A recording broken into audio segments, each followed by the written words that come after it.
Hi, this is Zara Richter. This is the Facing Autonomy podcast.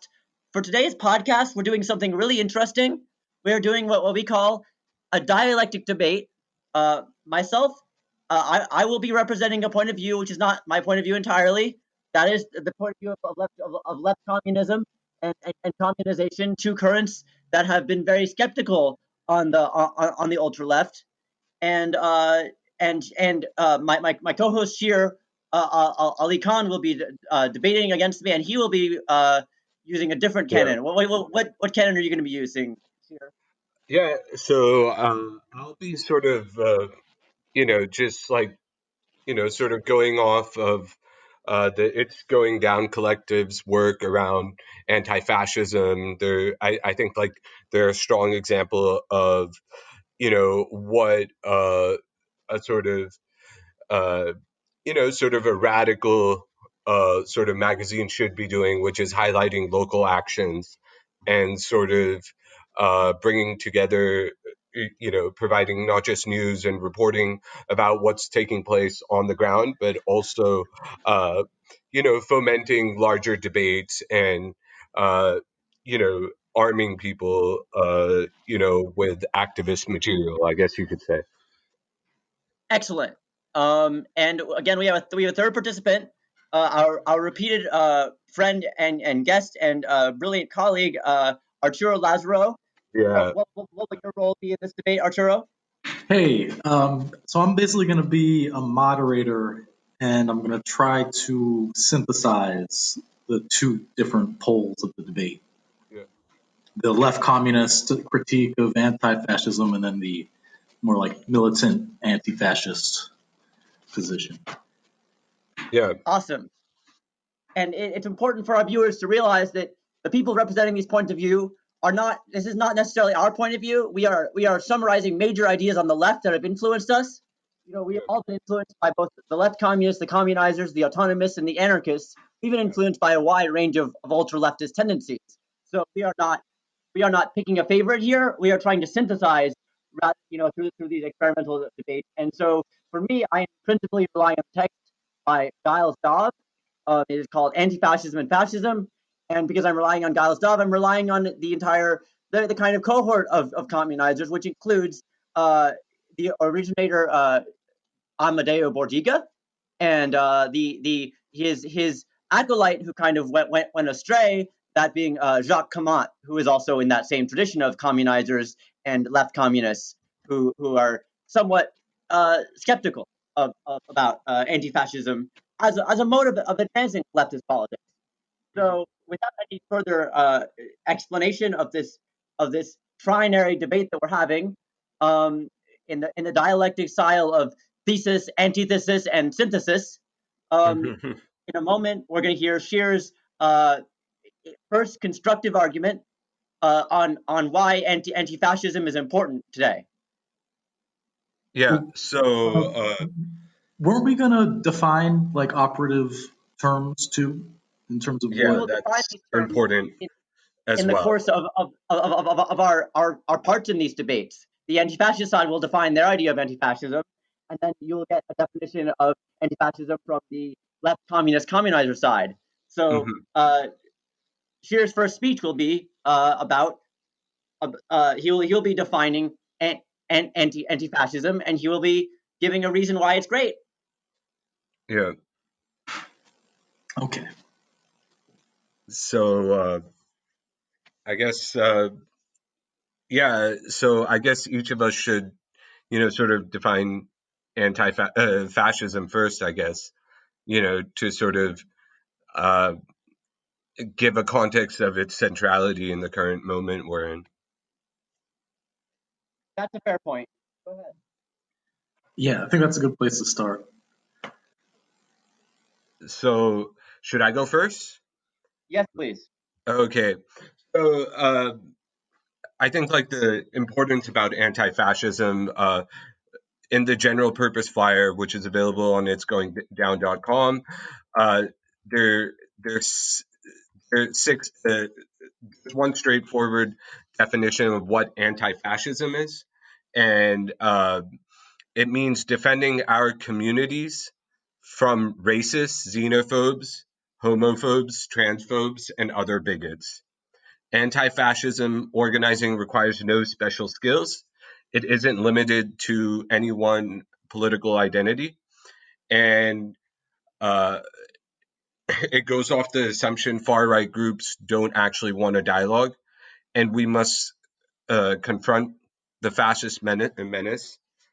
And similarly, if you juxtapose it on fascists generally are encompassed by racists, xenophobes, homophobes, transphobes, and bigots. And I think it's a political or mass mobilization of those forces within society, utilized to divide the working class and the proletariat through reactionary politics, and it encompasses a variety of alliances. So that's one context. So, like in the context of Trump, you're seeing a lot of far right groups mobilize, and some of the major protests that have been taking place, we see Antifa at the center of them, right? And anti-fascists at the center of these mobilizations or actions. Right. Are you finished, Sher, with your argument? Yeah, so that's the overview of what it's going down says about anti-fascism and the centrality to its politics. Excellent. According to that kind of approach, fascism is defined in the traditional sense that we usually think about it. So, like KKK, neo Nazis, white nationalists, Proud Boys would kind of be a form of that. Mm-hmm. But there's other definitions of fascism, right, that are a little broader. Yeah. That see capitalism as basically a form of fascism, like George Jackson in Blood in My Eye, and there's other people like Daniel Guerin who see fascism specifically as a strategy of capitalism. Mm-hmm. Yeah. Which And is a so, little different. Yes. Yeah. Yes. So the rebuttal that the left communist or the communizer side would give to much of that kind of discourse is the left communists and the communizers are both descendants of the Marxist materialist traditions, and specifically the European Marxist materialist traditions. And so while the traditional definition in the American context is one that includes the KKK for a very good reason, the traditional definition of anti-fascism in the European context, and the definitions of fascism, those come from those are more directly economic in their orientation, and those are also derived out of political science ideas of that were coming about as the European nations were going from the mercantilist stage in the development of the development of history to the full-on capitalist stage, and so in the context of our very recent 20th century capitalist stage for the left communists and the communizers, fascism is defined as essentially when capitalism goes into emergency mode and ceases to identify with liberalism. It is illiberal capitalism. It is illiberalism, and one reason why we define fascism that way is that the first people to use the word anti-fascist were people who were in Germany, who formed an organization formed a campaign called Anti-Fascist Action. That's the English translation, but it was a project of the German Communist Party. It was not just anyone opposing anything fascist. It was a specific result of a party determining that this was the course of action, and that was in the 1930s. And I think that even the Americans would agree that the anti-fascists in the German 1930s were indeed fighting fascism, but that's about where our agreement ends. So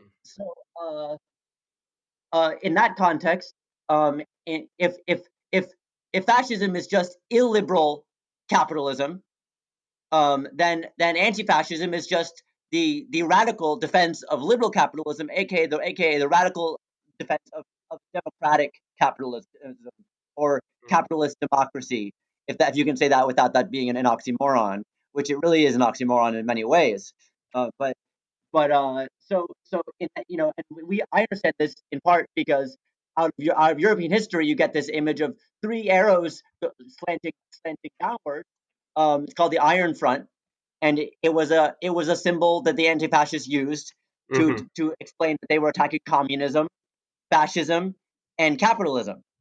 Mm-hmm. So and so that symbol and that grouping of fascism and communism together signifies an understanding by the nation and anti-fascist movement in Germany that they were not just fighting white supremacy, particularly in the German context. They were fighting any version of illiberal capitalism, anything that got in the way of capitalist democracy, if such a thing has ever existed, is what they were fighting. Um, so again, we have very different definitions, and the left communists really they base their analysis on a Eurocentric position partially, and that's worthy of consideration in this conversation. But we still have to represent it because it's really an important leftist skeptical point of view on current movements about how they might be subsumed. Uh, Yeah. I think when we talk about anti-fascism, and even within anarchist circles, where anti-fascist politics has sort of been something that has been able to uh, unite, disjunctured sort of people who are active on the ground, like various crowds and things like that. Uh, and I think it comes out of a certain context, right? Anarchism has had a certain history, right, and which was joined with the city and those things. And I think that anti-fascist politics has been a central question within that. Uh, there have been, and no one is saying that this is a larger universal project like communism or anything like that, but within the context that they're working, it has created various tactical advantages and those sort of things. Yeah. And I think there is a lot of in the contemporary moment that we're coming from. There's a lot of forms of militant anti-fascism that take into consideration these critiques from left communism about the dangers of popular front or like united front politics, allying yourself with one side of the capitalist state in order to build social democracy. There's a lot of militant anti-fascists, I'm sure that we all know, who are very much against that. With parliamentarianism, all these things that Bordiga and Dalve see as tied up with anti-fascism aren't necessarily the case Yeah, in the anti-fascist milieu that yeah, we're a part of. yeah, yeah.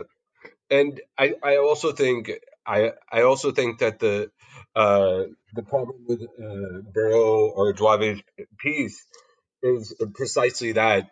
On one level, uh, it's it makes a seminal critique on the role of communist parties uh, in the rise of fascism, right? Communist and socialist parties, social democratic parties, and their left liberal alliance or united left alliance, and the role of unions and those things, and how, and also critiquing the anarchist sort of government which formed in like Catalonia, I think, during the Spanish Civil War, uh, for not getting at the root of the capitalist system, not like being able to destroy value, right?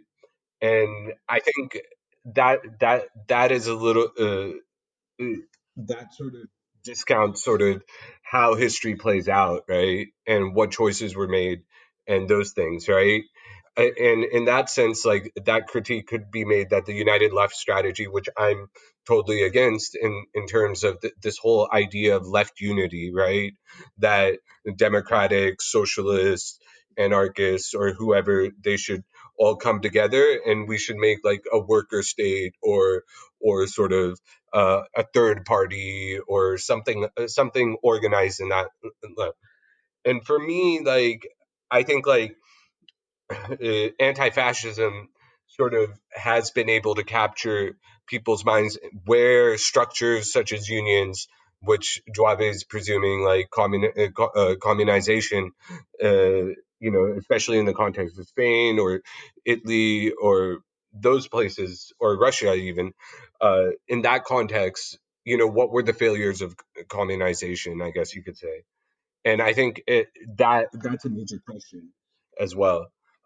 Within it, what is that alternative? And he like sort of clarifies that, and you know, uh, I think in like '93, I'll just pull it up, but uh, uh, yeah, in '93 he wrote like a letter trying to explain what he meant, and from what I got, and it's kind of he sort of he says the only way to defeat racism is to address it on a general and political level, showing how any division between proles and racism, even more viciously than xenophobia, always ends in them, all pros being worse off, more degraded. So he's, advocating a different sort of unity, right, of forces.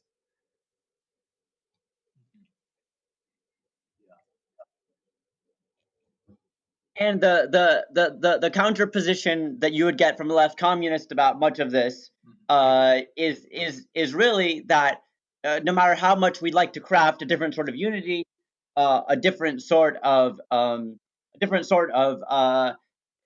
way of organizing, which is what the anarchists always hope to achieve, right? Different way of organizing.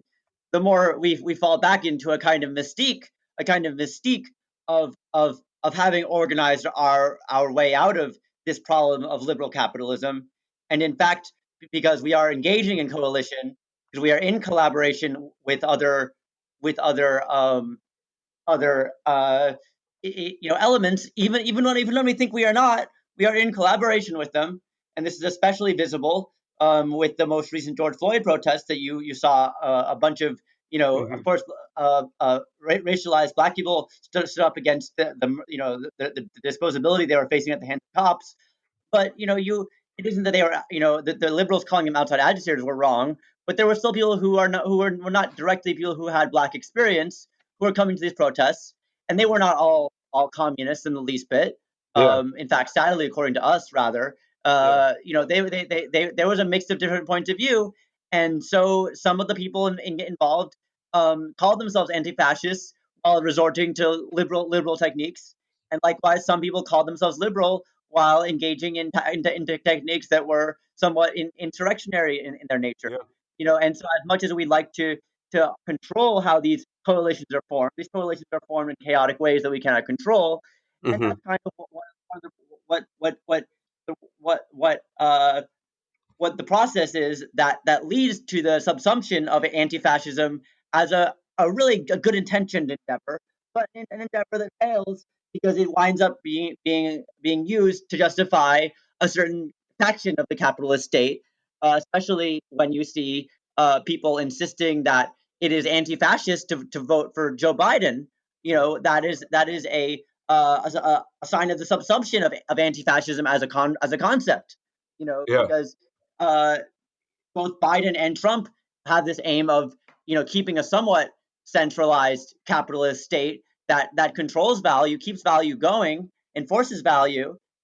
And they have some of them. Trump is probably a more illiberal way of enforcing value, maybe by a small margin, but they're both engaging in a mix of liberal and illiberal, uh, liberal and illiberal ways of enforcing value upon the Yeah. populace. So I think that there are black activists who during the George Floyd protests they might have used this liberal language of outside instigator, but I think they really meant that there were some liberals who were doing things that the movement was not supportive of on the streets, and were taking credit for the movement or were claiming that movement, Hmm. while being, people who didn't share the same, motivations as the people who organized the movement. And so I think that it's, while we agree that outside instigators is a discourse that has been used by the white supremacist state to prevent coalition between the racialized and the non-racialized proletarians. Hmm. On the same token, there is a kind of blurring of boundaries between people with motivations which are really to destabilize the value economy, and people who really seek to just limit illiberal tendencies in that value economy. So the subsumption remains a risk, and there's some level at which people use, this outside instigator discourse to indicate subsumption of the Black movement by a white liberal audience. And so that is one important note of skepticism about the actions of people in this protest, is that how many of them were coming into it and were, I doing things like chanting "vote" instead of chanting things about the police, instead of staying focused on the issues. And to what degree was there subsumption of those people chanting the word "vote" with those people who were trying to really destabilize, the hierarchy of value at the core of our economy, which leads Black workers and Black lives to be so devalued. Yeah. So it's a real question of, of course, anti-fascism is great in theory, but in practice, how successful is it in really escaping subsumption and not becoming a tool for liberal capitalist politicians to keep the economy going as it is currently operating? And I might be wrong, but wouldn't the left communist conclusion therefore be to abstain altogether?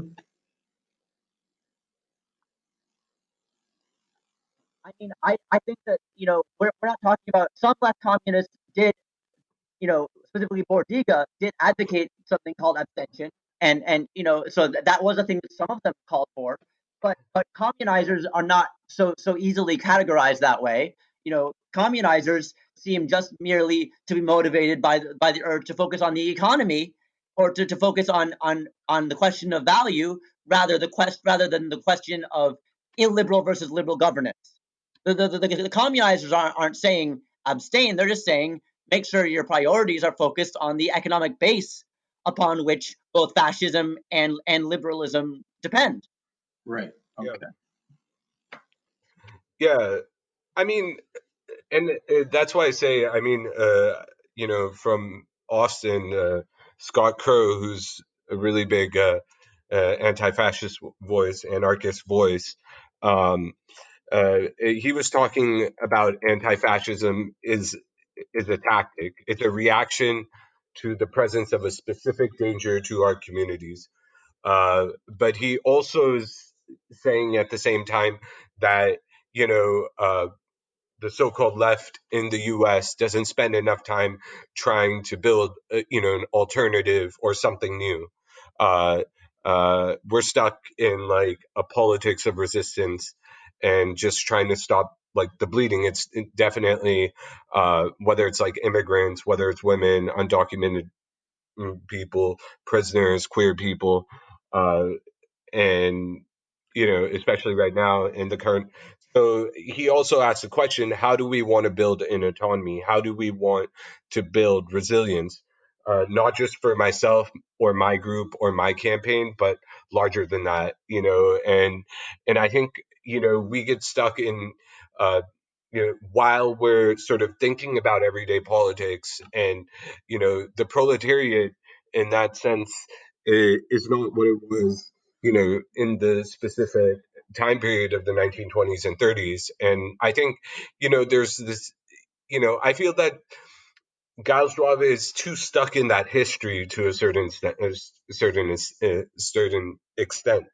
And I think, like, especially under the war on terror, and then the military industrial or prison industrial complex, and the way internal colonialism and these things are sort of playing out.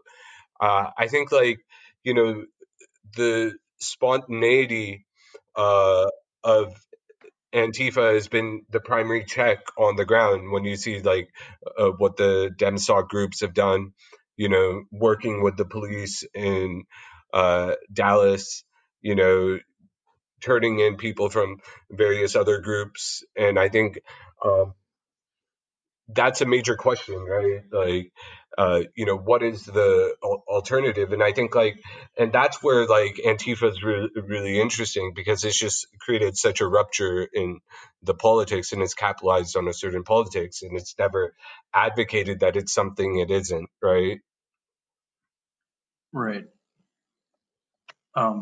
And there is, there has been for a while resurgent militant fascism on a global level. And so obviously we can all agree that that should be combated. Even if Dave and Bordiga, based on their specific point in time in Europe,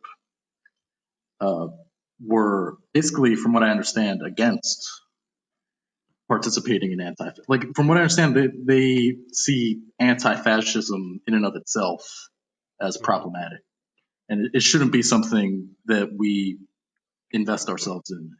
But I think now everybody, including communizationists and left communists, can agree that fascism should be combated and attacked, right? Yeah. It's also the And dynamism of capitalism and how states have evolved, and sort of far right mobilization in that sense. And I think the fascist mobilization is about control, right? Control of the dominant class, or and it's about creating that totalitarian sort of vision of society where a certain martial race is seen as privileged over the others, right? And yeah, it's been critical. It's been critical in that hegemony, or what you would call sort of control that uh, communist parties had in the working class. Fascism was successful in breaking that right. and tapping into and you see that even in Marx's writings of the 18th Brumaire, right, where he talks about the lumpen proletariat, but anarchism has never seriously taken the core concepts of Marxism that seriously. Especially like Proudhon or others, they had already said this whole idea of primitive accumulation and stages development is just a farce. Like capitalism is built on violence, and in that context, and I think that the narration of the the history of class struggle by Dwabe is really interesting. But I think, yeah, it's when I get to the conclusion, I'm just like, okay, this is a little extreme. Like it's like 100 years of history, and we're saying that this could have happened or that could have happened. But there was a certain milieu of politics and context. I think fascism there. Uh, and fascism in the U.S., you see similarities between UK fascism and sort of U.S. fascism, right? In certain cases, um, especially in terms of white supremacy, and then in the prisons, uh, the way you know, the sort of civil war taking place, white supremacists have a huge say in the prison industrial complex. And I think these are all interconnected in some way. And I mean, in the context of what other activisms are taking place is my sort of premise of talking, or, worker self-organization taking place. But I wouldn't even call it worker self-organization. I would call it something separate than that, you know. Yeah. But then I guess the left communist critique still stands, which is how do we avoid these things becoming subsumed into a social democratic version of capitalism? And I think that's still valid, but at the same time, how do you, I mean, basically anything short of full communism and completely eliminating capitalism is going to do that. But See, I think there's the still some people that, If I may, yeah, may I? yeah, yeah, Just to defend again, this is not entirely my point of view. I'm influenced by these skeptical voices, but I have not followed these concepts and their words to the letter. I have in fact differed with many left communists I've met on the internet, um, about a lot of things. But just for the purpose of this debate, someone needs to represent these views, and that is my job. And what is important is that a lot of time is spent talking about context between Europe and America by my colleagues, but fascism as a concept, it's really a very new concept. It came about in the 1930s, yeah. and prior to that, there were plenty of white supremacists, uh, who were not considered to be fascists in the least bit. I'm thinking of people like Andrew Jackson. I'm thinking of people like Thomas Jefferson. Like a bunch Hmm. of the founders of the United States government Yeah, were completely cool with slavery, completely cool with eliminating Native Americans, but no one was calling them fascists at that point in time. And in fact, those people were people who are considered by many to be the founders of liberal economy, of the founders of capitalism, the founders of liberalism.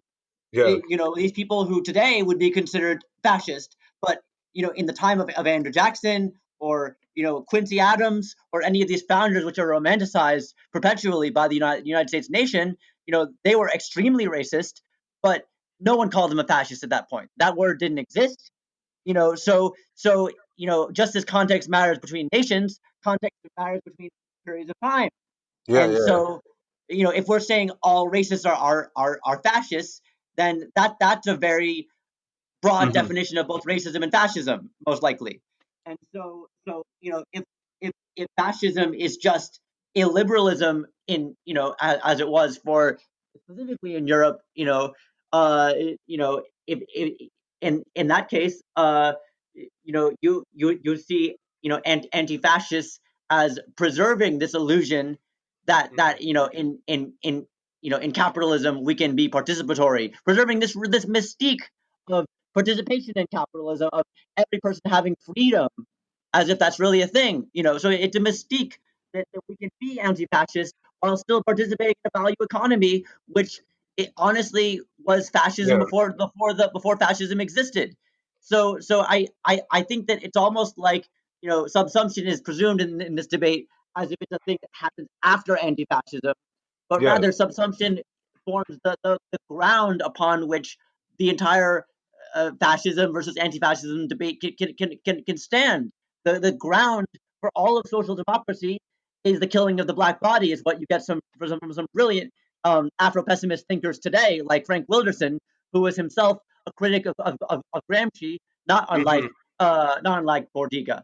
yeah, Fascism is the ground for both liberalism and anti-fascism, and at that point we can't really differentiate whether you know in the context of Andrew Jackson, is Trump really a fascist, or is Trump really something that we might call a paleo liberal or a paleo conservative, an ancient liberal, a liberal from the era of dinosaurs is what I'm thinking with that terminology. If that's the case, we really say, as Arturo has stated, that the world is seeing a surge of fascism? I mean, maybe it is, but maybe we're just seeing a surge of early liberalism, of proto-liberalism, hmm, and that's what these somewhat illiberal capitalist leaders that we're seeing in Poland and in Brazil and in the United States, all these leaders that are not trying to preserve this illusion of democracy, are they just original liberals, or are they really something different? And that's really a question about what time period you're basing your thinking on, and how narrow, how much you're narrowing the historical scope.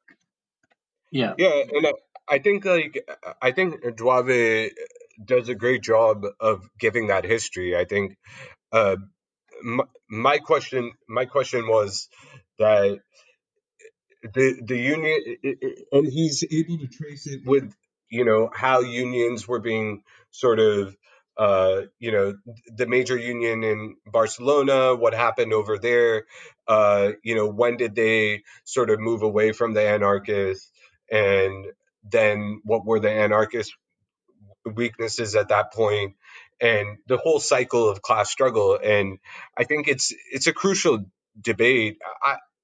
My question is that uh, one argument is that they should have taken over the factories, right? Which is a sort of uh, taken over the factories and tried to institute a more communist sort of uh, government or something like that. And I think at that point, there was a certain point in that class struggle where everything did become defensive.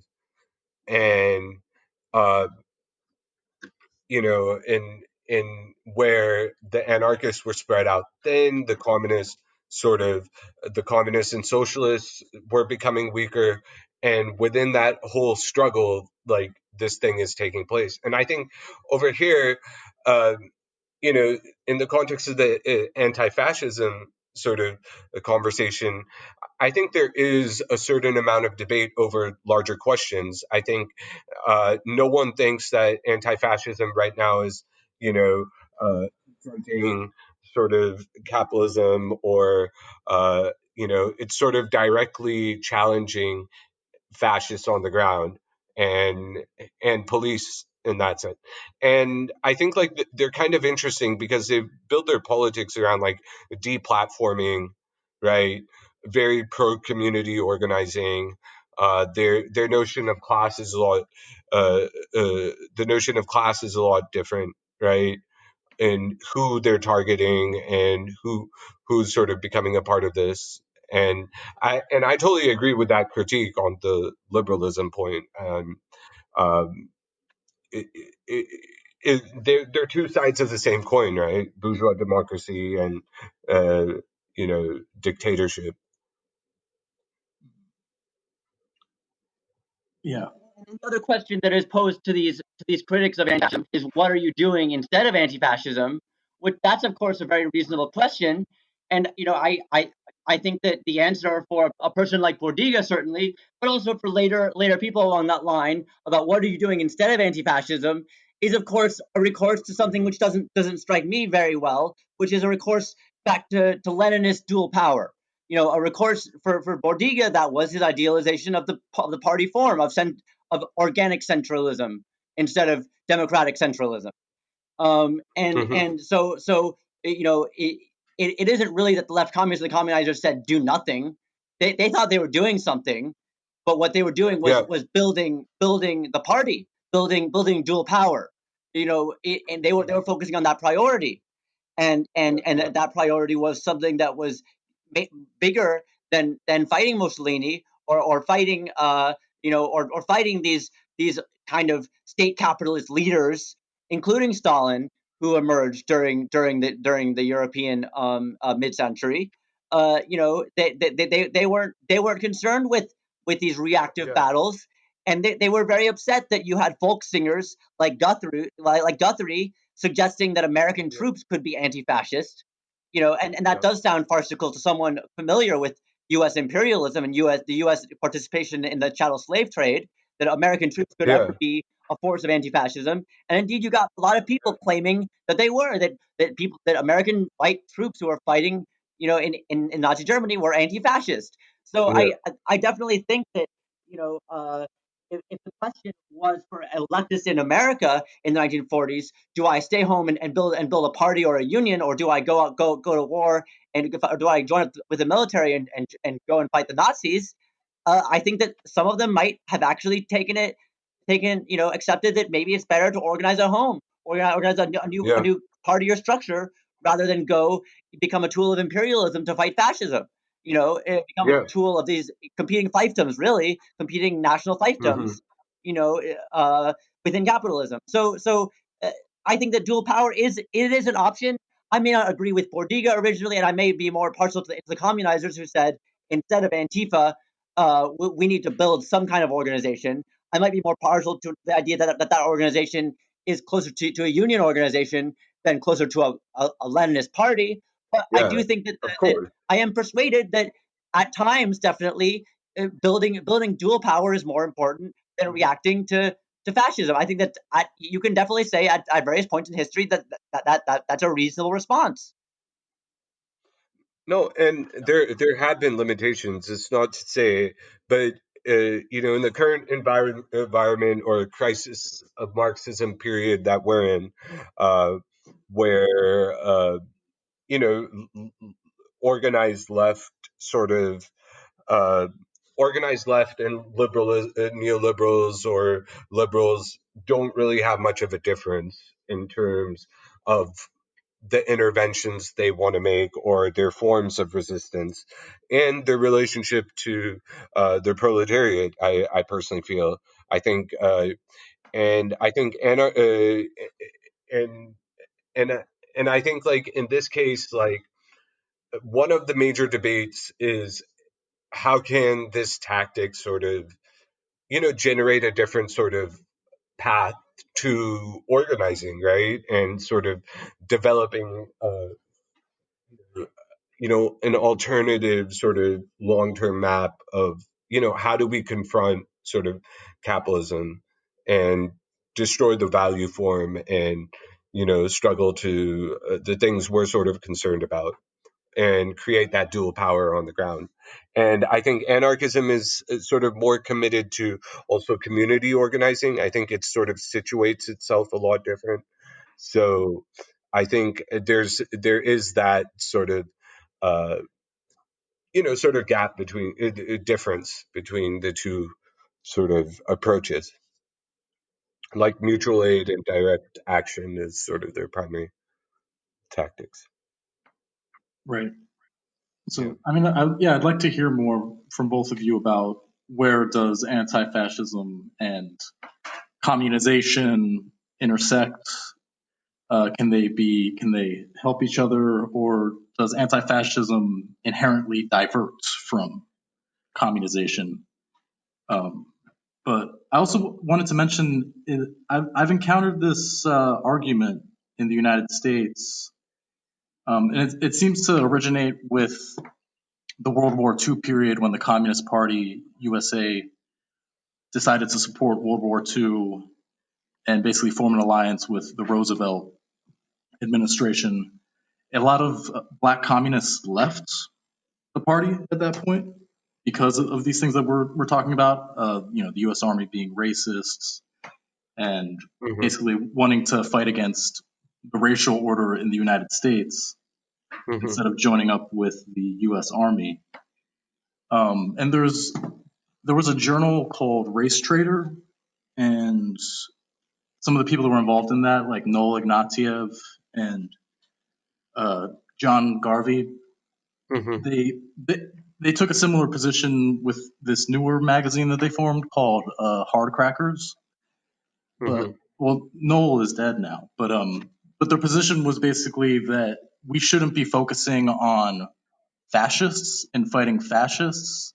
And the way they're defining fascism is in this more kind of technical sense. It's not this very broad sense of fascism. We shouldn't be fighting the KKK necessarily or focusing on fighting white nationalists.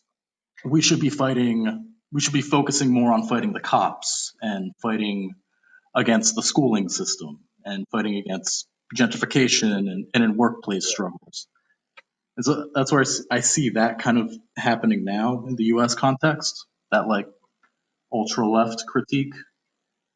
Yeah.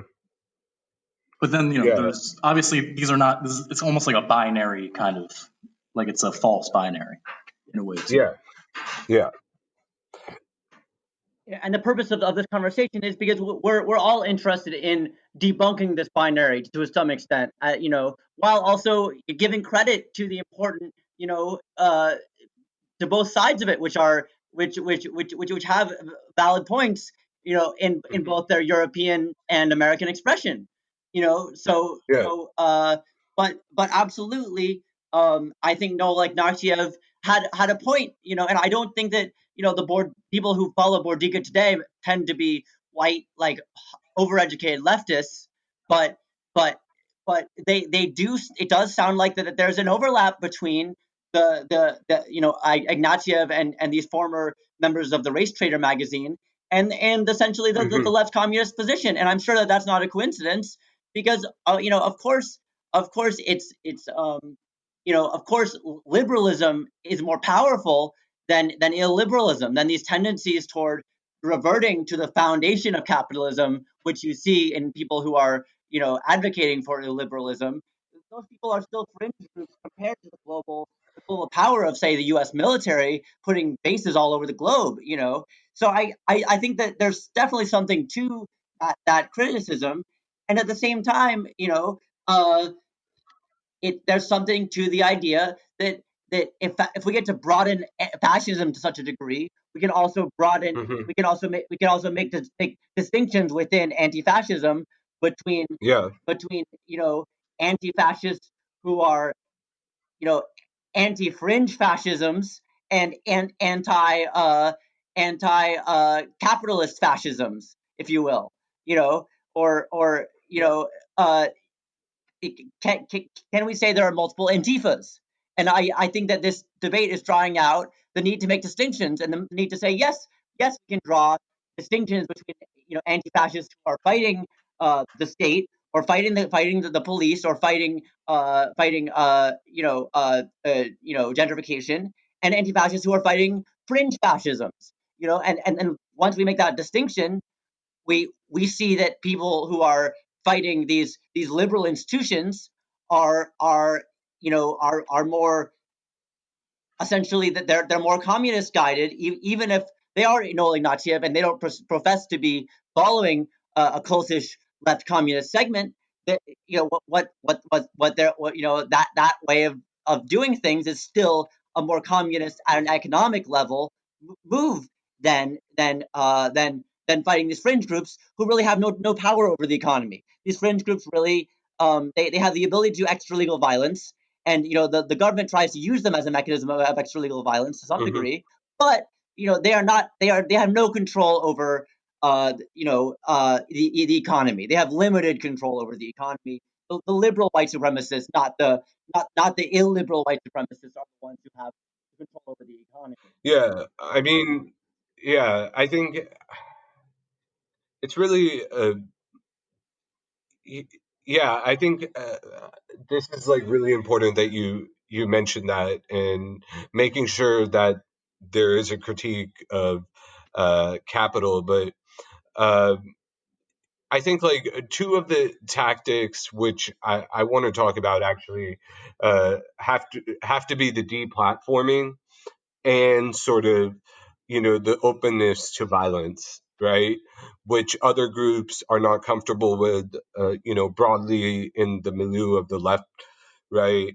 Uh, and I feel that deplatforming has been discussed so much recently, like they have a certain version, deplatforming in the context of Antifa is this sort of uh, recognition that freedom of speech was built out of class struggle and people mobilizing on the ground, and there should be no space for hate speech, right, or legitimization of hate speech. And you know, on Twitter, everywhere, there's been like a whole debate, and I personally think anti-Semitism is going to be the new thing through which conversations on class, uh, precarity, and just like you know discrimination, racism is going to be like curbed in this country, especially amidst like what's been taking place after the George Floyd rebellion. I really think that on campuses, it's going to be one of those spaces through which, and there's been a long-standing battle going on with that. And then Charlottesville was another key event. And you've seen in the BLM movement as well, Antifa at the forefront, like, giving support to people on the ground, confronting officers, those sort of things where violence was being meted out. I think those are like important services that they provide. But at the same time, there's no grounded center, and I think that's how they want it. There isn't like a sort of distinguished center, and for another politics to develop or something like that. But they're very decentralized groups. I think they're concerned about organizing in communities, and I think it's a good thing to look at it, in the current context, because there aren't like those sort of movements, which are insurrectionary in nature or those things. So I think like looking at it from that perspective, what is your guys' take on like the whole deplatforming and the question of violence?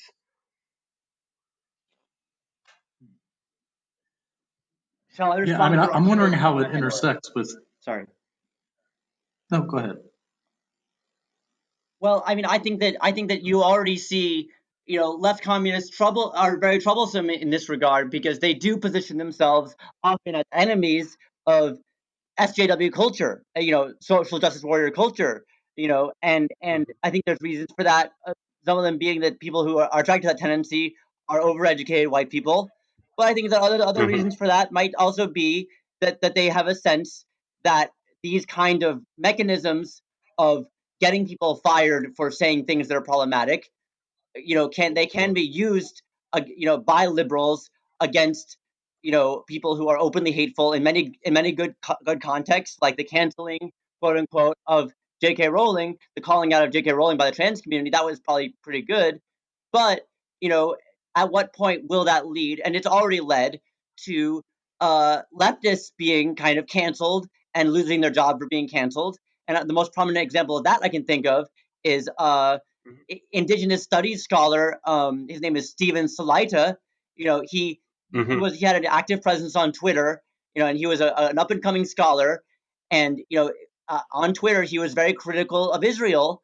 And Israeli foreign policy specifically. And then he tried to apply to become a tenure track professor at I believe UIC in Illinois. And because his Twitter comments were found on the internet, and sent to someone on the hiring board for that university, Hmm. he was barred from being hired. Yeah. And so deplatforming is something which, it is a tactic that is subsumed. It is subsumed.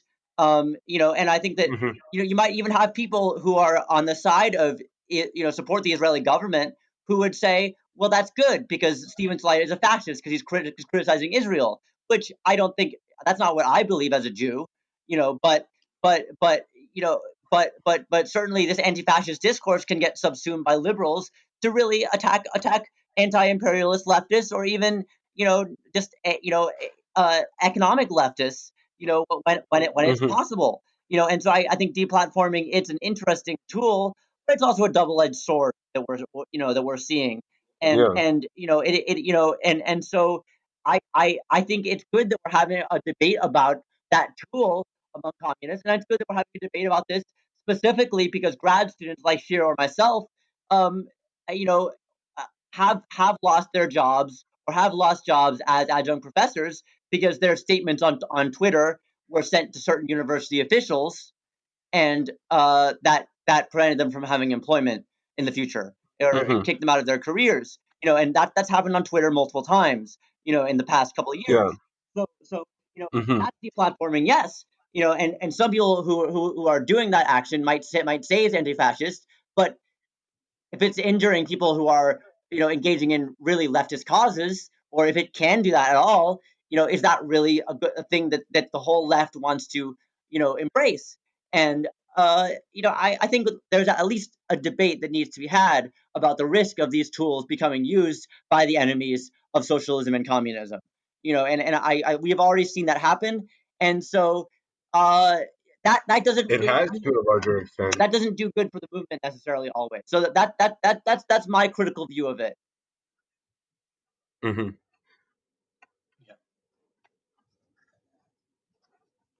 And then, Arturo. it also raises the question of, do we want to, are we going to, are we willing to deny a platform and do whatever's necessary to deny a platform to fascists if it means collaborating with the state and the police in order to make that happen? Because I definitely know anti-fascists that will, if it means working with the cops, then so be it. if that means deplatforming the fascists.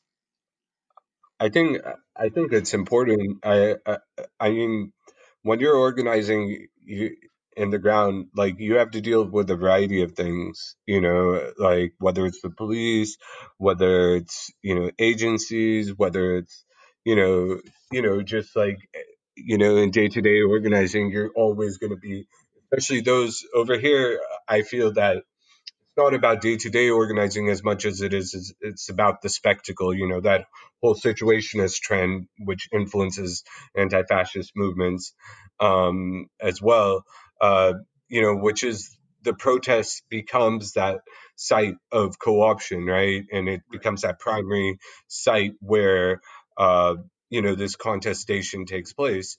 And I think that, yeah, in that context, like there are probably, you don't know the situation on the ground, right? But at the same time, what has happened here, you become an informer, or you're working with them like proper, right?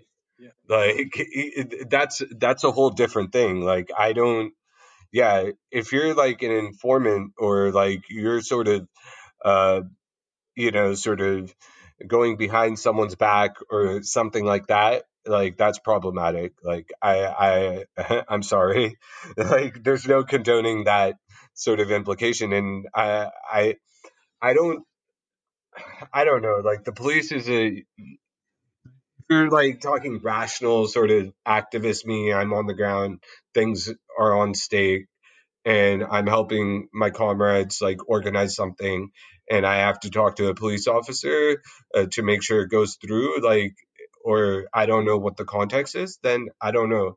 But yeah, if you're like informant or you're going, like aligning with them, that's a contradiction. I think like that's sort of that's problematic. Right. I guess like a concrete example would be like getting a fascist arrested and making whatever incriminating evidence available to the police directly that you have acquired through, infiltrating their groups through some kind of like social engineering process through which you've been able to get dirt on them. Yeah, I don't know. I mean, I think they should be locked up. Like we should get these people locked up in a way. But then it raises yeah. the I think question of a strategy that's based on collaborating with the state.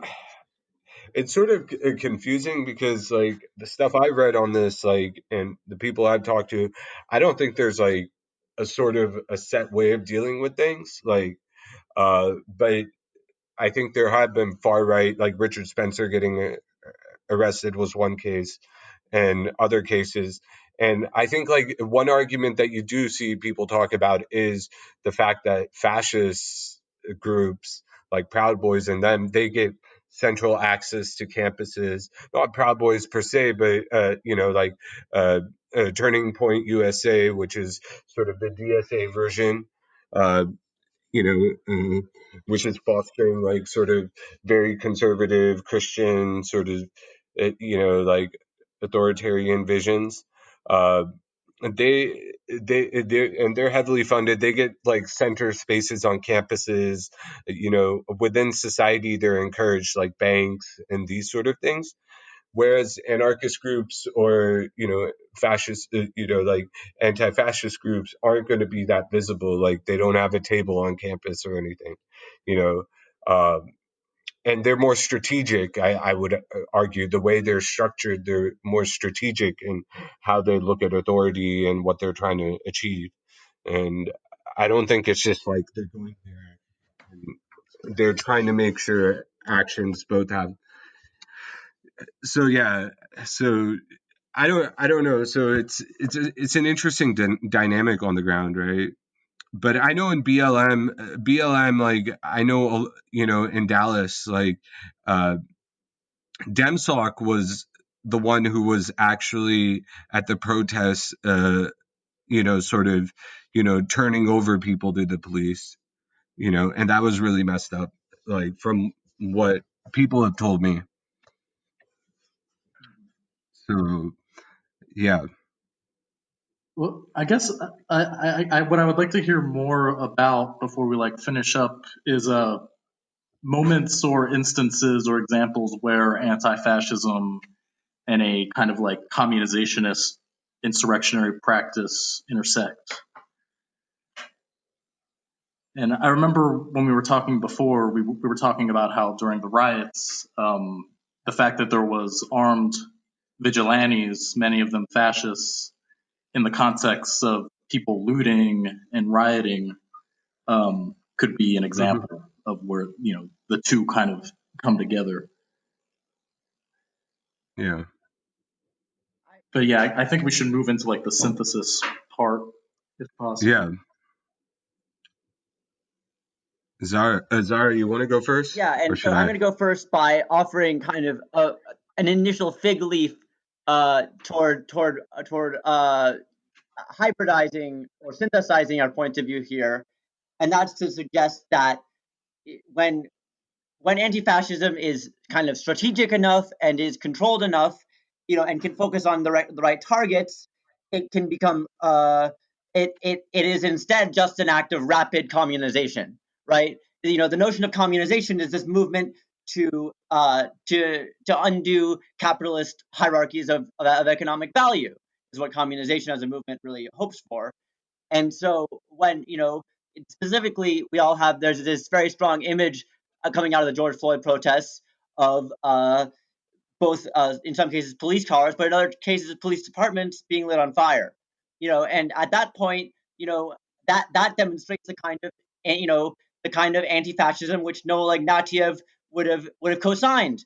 But also which really had an effect on policy, much as it was a fundamentally insurrectionary action. It shifted the liberals to some degree. And so I think you could say that the taking over the territory that was at one point run by a police department, burning down this police department in Minneapolis. There's a lot of images of that out on the internet. You can look them up. That moment was a rapid communization of space. Sher is a geographer, and you can think of space in a very in a kind of a very direct sense of that there was this space that was once controlled by police, and then it became rapidly not under control of police anymore.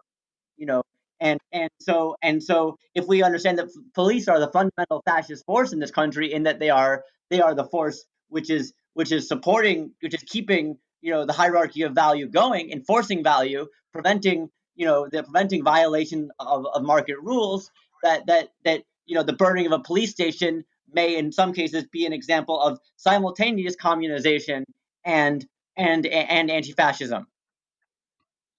Yeah. And should I respond to that now, or Absolutely. just How do you feel about that give statement? my concluding points on this? Yeah. Okay, that was pretty awesome.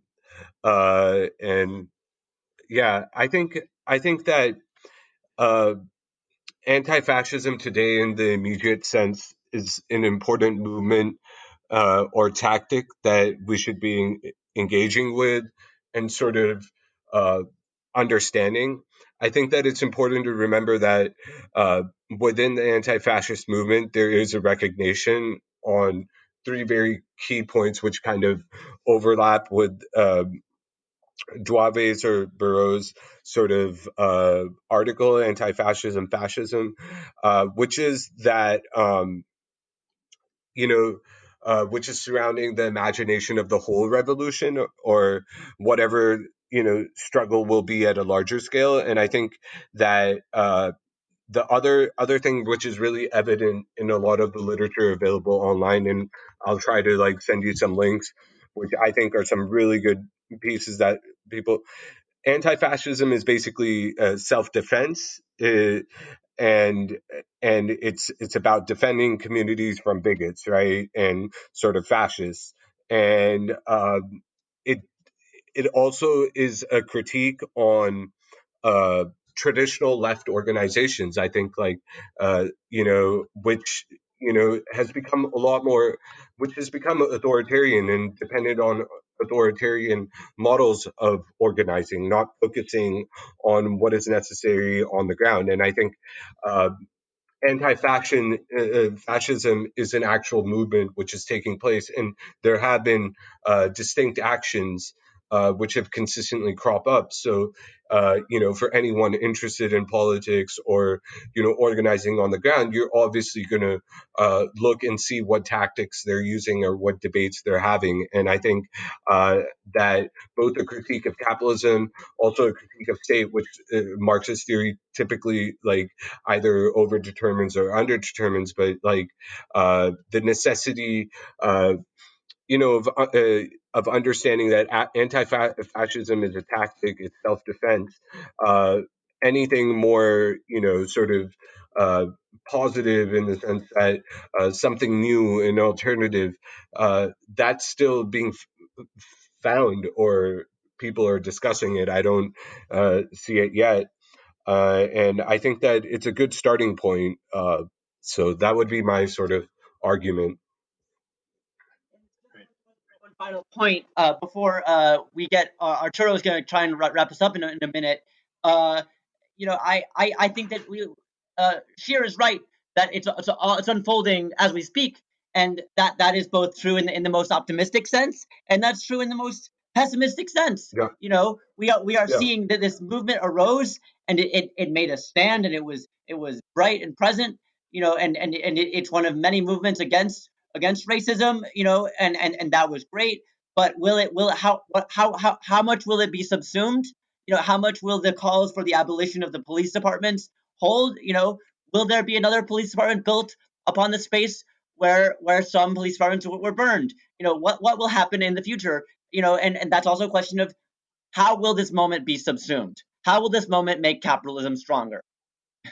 And that's a very pessimistic question to ask, but it's all we also have to ask it, and we are seeing that this moment is a moment where you had Democrats. I'm mentioning it before in this podcast, but Democrats with their with their kente cloth from Ghana, kneeling, that was an attempt to take momentum away from the situation on the ground, as Sher called it, and that was a very successful one, and so how will this moment be subsumed? How will anti-fascism be further subsumed? And that will inevitably happen. But I think that we can say that whenever anti-fascism crosses over from attacking a fringe group with no control over the economy to actually focusing on the primitive accumulation mechanisms that enforce value cyclically within capitalism, that we see anti-fascism actually living up to its name. It actually becomes anti-capitalism, anti-proto-capitalism is what it becomes. Yeah. And that's I a was beautiful just moment. talking about subsumption. We forgot about violence. Usually, they're violently suppressed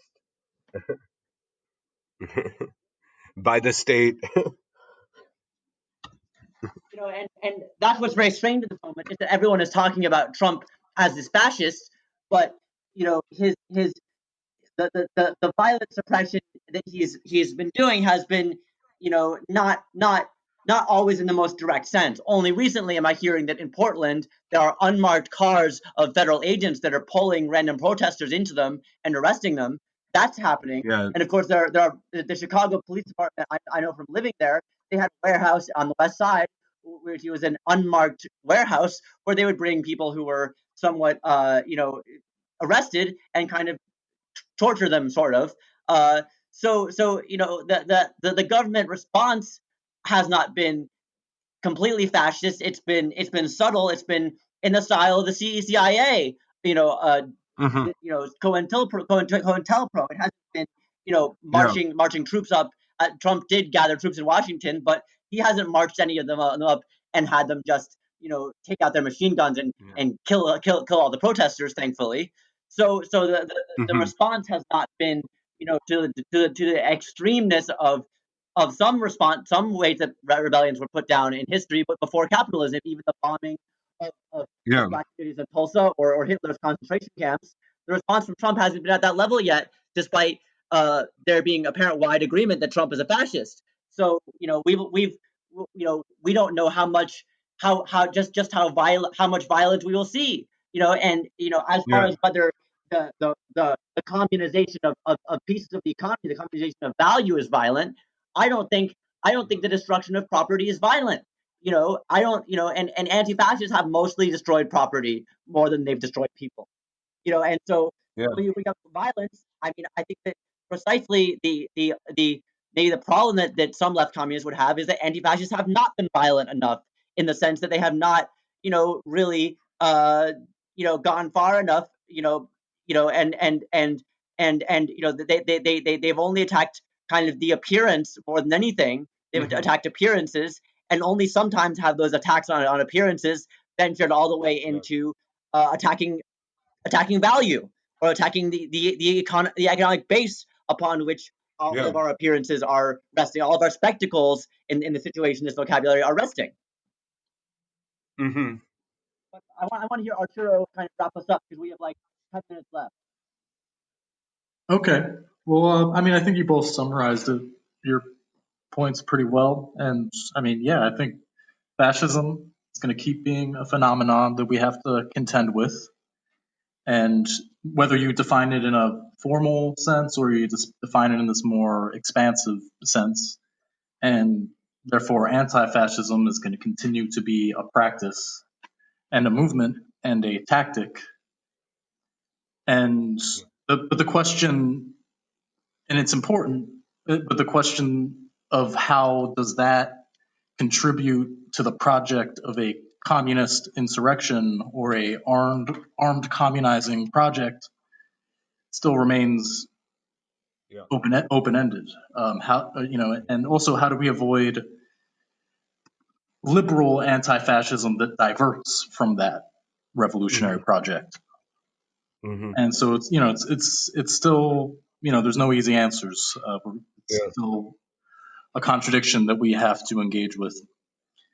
Yeah. And I think this conversation, is good, because people aren't having this kind of conversation. It's not this nuanced for most people. Yeah.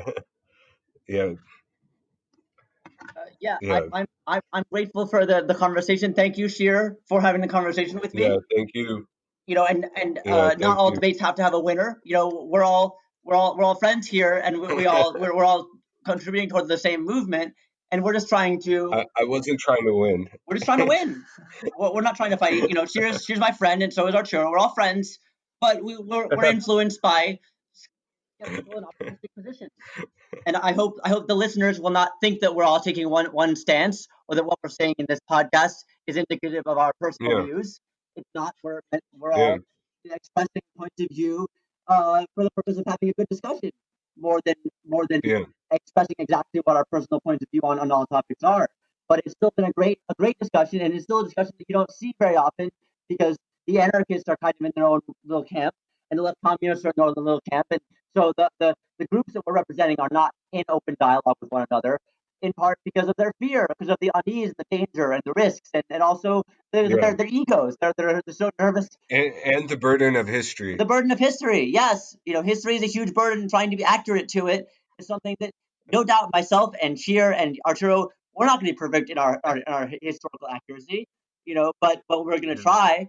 So we're just trying to feel the conversation that's been happening, in some places, but has not happened out in the open between people who are ostensibly working together. So I hope the listeners will, not feel like we are pushing them in any single direction, but just to consider all the perspectives here, and to be open to all kinds of tactics, pursuing of that same goal of fighting white supremacy, fighting capitalism, and fighting for true liberation. Yeah. Okay. So I'm gonna head out. Thank you so much. This was a great podcast. Again, this was episode 4 of the Facing Autonomy podcast series 1.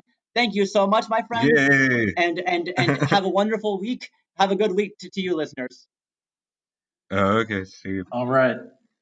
Thank you for everything. Thank you. Okay. Bye. Bye.